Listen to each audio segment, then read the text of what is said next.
நமது கலாச்சாரம், நமது பண்பாடு எப்போதும் நம்முடன் நீடித்து இருக்கும். சப்ஸ்கிரைப் திலக். மாதா மகாலட்சுமி, வணக்கம். எல்லாம் இனி நல்லதே. அம்மை என்னிடத்தில் அளவற்ற பக்தியுடன் நம்பிக்கை தளராது பெருவேள்வி செய்தீர்கள், அன்புடன் பூஜையும் செய்தீர்கள்.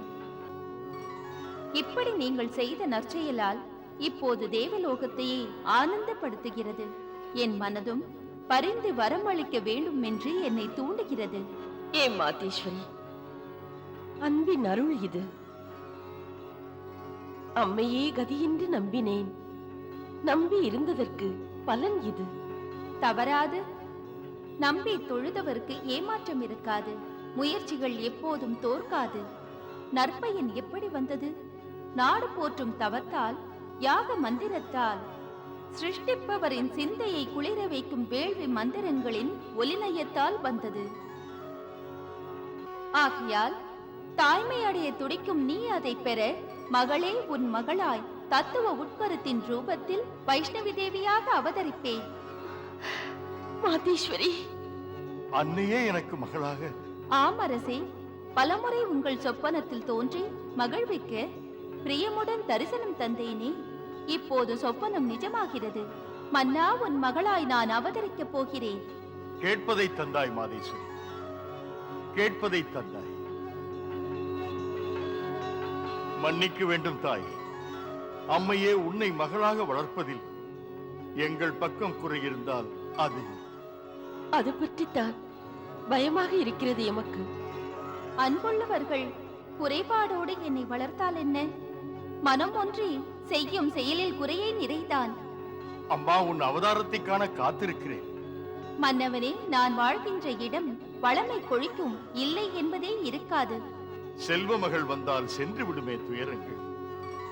பொன்மகள் என் மகளாய் வளர்ந்தால் இந்த இடத்தில் 8 செல்வங்களும் இருக்குமே. அப்படியே ஆகட்டும்.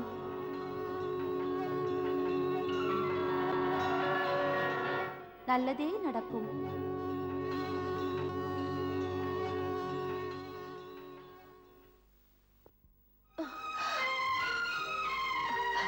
சுவாமி, விஜயா, மிக்க விந்தையான சொப்பனம் கண்டேன்.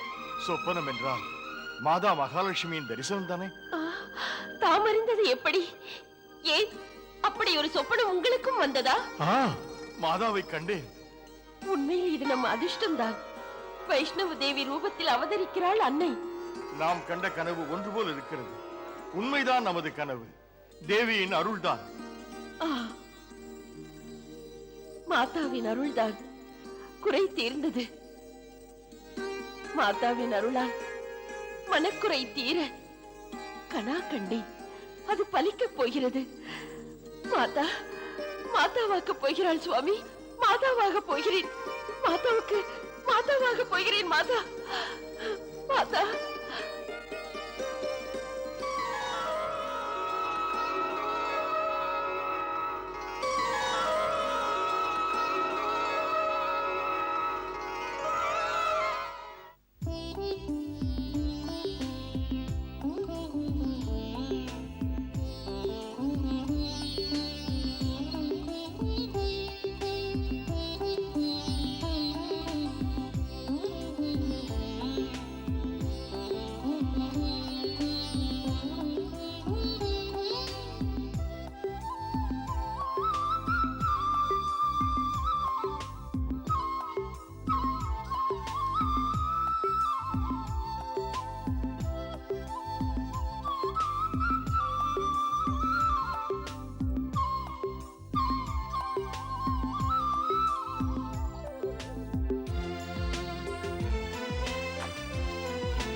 மன்னா,